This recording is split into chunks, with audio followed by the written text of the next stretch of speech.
Hi, I'm Frank Marino, and this is Jake Out Loud.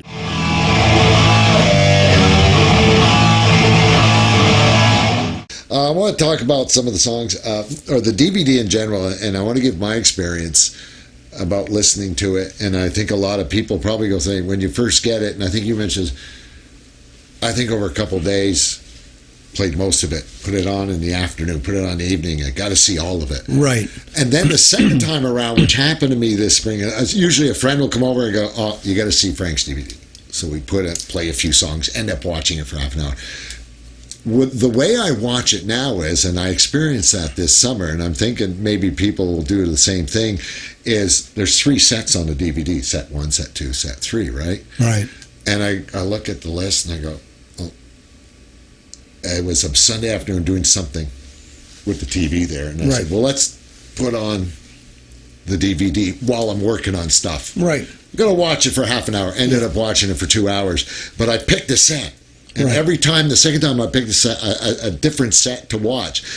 And what I would recommend to people watching it a second and third time is, and especially an aspiring guitar player, one that I go to, and now that I show friends when they come over, you got to see this song, or you got to see the song "Poppy." Oh yeah, well that's the epic. It is totally the epic tune. Yeah. You want to see this, and well, it's what, 17 minutes. Yeah, but at least, and that's just that day.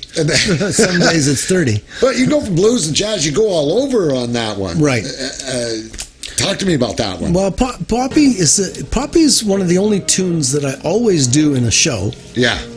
But never did on a studio album. Ever. Right. Because it's not supposed to be a studio tune. Right. And what is the tune? Well, the tune is basically, it's my experience of memory of the times that I lived growing up with music. Okay. All right. So it's got all these flavors of the types of music that I heard that made me love music. You know, I mean, I love music anyway, but all kinds of music. So I go through so many gyrations in the tune that, you know, it's a little bit jazzy, it's a little bit rock, it's got the flavor of the acts and the bands that really influenced me. Yeah. And it's on purpose. So I do quotes, so I'll quote parts of She's Not There. Yeah. And I'll quote parts of Allman Brothers things, and I'll quote parts of, you know, it could be anything, the Doors, you know. This is the background music of my life, but obviously not that song, but the types of styles. And it's really fun to do that when you're doing it. You know? I can imagine. Most musicians who are in professional bands today that have spent years in professional bands can remember that when they weren't yet in the professional bands, when they were starting, that's the fun that they had. Before someone came along and said, let's be in a band, let's make a record deal and all that nonsense and go on tour, the thing they did in the beginning was get together with their friends in a basement or play all kinds of songs, gym room or whatever, and they'd just go through all of their favorite material. They didn't have to have written it, didn't have to be original. There was no rules, and you just, you know, jam on something that you grew up with. Yeah. You know, some people it's Led Zeppelin or Inagata de Vita or whatever, you know. It could be anything. Sometimes it's Sinatra or whatever. Yeah. And that's, for me, playing Poppy is that same feeling. It brings me back that same feeling I had in the beginning. It keeps me young. It keeps me saying, yeah, that was fun. That was not Frank in a band showing people what he plays or performing for people. Yeah. That's just... It's great sound check material. I can imagine. Yeah, you know. But the song pulls you in, because when I play, it's like my wife she just went and sat down. I went, oh my gosh, that's so good. You know, but it pulls you in. I mean, the song. It's hypnotic. Yes, it's hypnotic. Thank you. I've been looking for work because I played part of it for my daughter. Yeah. And you know, she's your daughter's age. You know, but same. And she goes, well, it's rather long, but it ebbs and flows. I would tell her, what? But it does, right? Yeah. But it's a great example on that. If anyone's going to choose a song to listen to first, right, they should go to that one. I think that today I find that there's a little bit of a lack of attention span in some of the kids. I have kids; they have friends. Yeah. They're in their 20s, and it seems to me that every time they come and say, "Hey, have you heard so and so?" or "Have you heard this great song by some new artist?" Yeah. And I'm all ears. I'm like, "Yeah, let's bring it on. Let's hear it." You know. Yeah. And then they'll take out their phones, which first of all have no bass. So I don't know how they even understand. I don't know how they understand what the music is. And they'll play me listen, and they'll play the song, and then 35 seconds, a minute in, they'll switch. And have you heard this one? And they'll switch. Yeah. And they'll switch. And I would say, well, how come you guys don't listen to whole tunes? Yeah. Well, we heard that now. Like, we want to show you the other one. It's more like a series of trailers or something, like audio trailers. I don't get that, because it does not allow you enough time to have the hypnosis of music set in. It's music without any hypnosis at all. Yeah. And I think if music can hypnotize you, it's like a drug. It's like it's an experience. Right.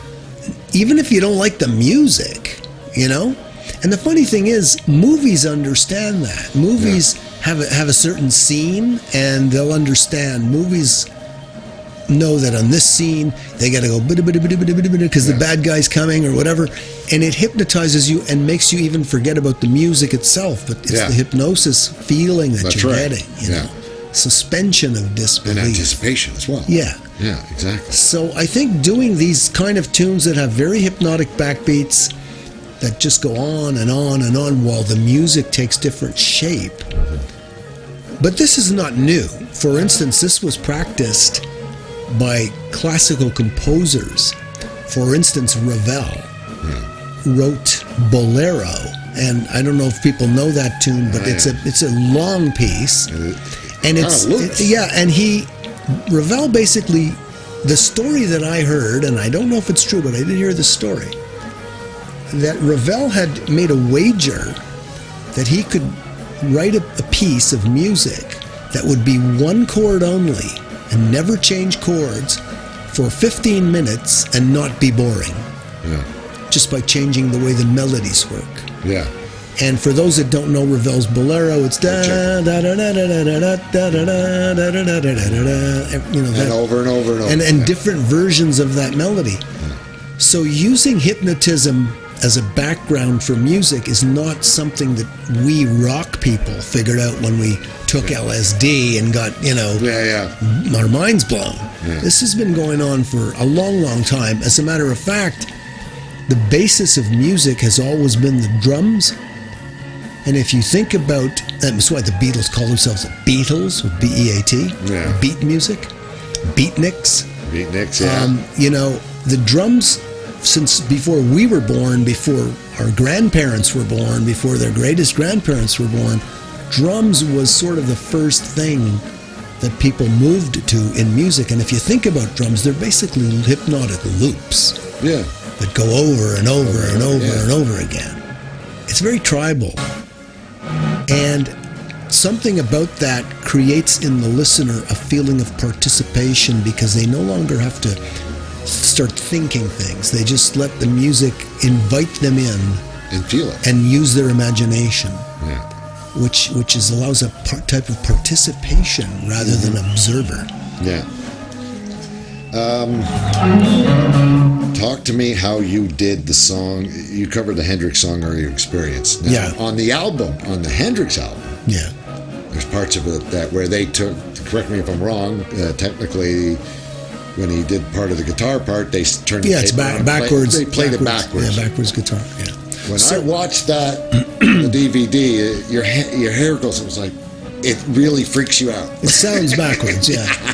Yeah, because the very first Hendrix tune I heard, when a friend of mine, Doug Palmer, where we grew up, he had been to England. Right. And he got back to where we lived before the Hendrix records had come out in Canada. He brought one back with him. And he had brought one back. So we went down into Doug's basement. At that time, we were, kids taking grass and all that stuff. What kids do, yeah. And so I'm sort of blitzed out on weed. I'm a young kid, and I had been a little drummer guy, I wasn't a guitar player. And he says, "Oh, I want you to hear this, this new guy that's coming out of England." Yeah. Nobody knew he was American. And I put on a set of headphones, because that's what you did in those days. Yeah. And I hear this song, "Are You Experienced?" with with all these backwards. And I'm like, what the heck is that? This is like the coolest thing. Yeah. So that was my introduction to Jimi Hendrix before I knew anything about Purple Haze or any of the other stuff. And I wasn't a guitar player, so I didn't care about the guitar. I cared about the sound. Yeah. When I became a guitar player, I always loved that sound of the backwards instrument, the backwards guitar. I did it on my first album on Maxoon, when I was 16. I just loved that. Maybe because I was a psychedelic kid. Yeah. So all through the years, I had tried to use volume pedals to, sort of make that happen, but it never really sounded real. Sort of did. You had to use a lot of echo and effects. And later on, nowadays, companies come out with these echo devices that have a reverse switch, and you can. So what it does is it listens to you play a second, and then it plays back that second backwards. Oh, okay. The problem with that is, you can't control what it's going to play. Right. Because it's playing what you just played, and you're now busy playing the next thing. And if the chords are changing, things are not going to fit. Yeah. So you can't plan the lines. So I always wanted to be able to not just have the backwards sound, but be able to know what I'm going to play with that sound. Right? Create and compose the line. So I decided I was going to learn how to think of those lines in reverse. Like when you're bending up, well, now I got to be bending down. Okay, so you got to think of the line in reverse. Okay. And then it was a question of developing I build electronics, so it was a question of developing a type of pedal system that creates the tonal quality of reversed tape. Okay. So when you combine my distortion pedal system with the way you play, with the lines doing it that way, it really, really does come out sounding like a reversed guitar. It does, yes. And it really does. People see the DVD and they're like, or even see me do it live, and they're like, how are you doing that live and making it sound so much like the real thing? Well, it screws up the mind to watch it, because I don't know, it's hard to explain to watch it. It doesn't come as you'd expect. So maybe that's the way to put it. So I developed that, and now I use it, but I don't overuse it. I use it where it's necessary. I don't turn it on. I think in the whole 12 hours, I turn it on in 3 tunes. Okay. 4 maybe. I do it, but in Are You Experienced was a really interesting thing, because that's a backwards guitar solo that was such a famous tune. Oh, yeah. That everybody knows the solo. Yeah. Note for note. So you had to. So it was like, okay, I'm gonna play Are You Experienced. A lot of guys have covered Are You Experienced, but no one's ever covered it and done the right solo. Yeah. They've always done their own version of the solo, and the listener goes, yeah, I'll wait till that's over and hear the rest of the tune. It's kind of like. But I says, no. If you're gonna do Are You Experienced, do it right. Yeah, do it. Make it have people get the same experience I got when I put those headphones on as a kid, right? Yeah, exactly. And so that was why I chose that particular tune by Hendrix. How long have you been using a violin player? I was surprised. When I was watching DVD, He's Calling. Yeah.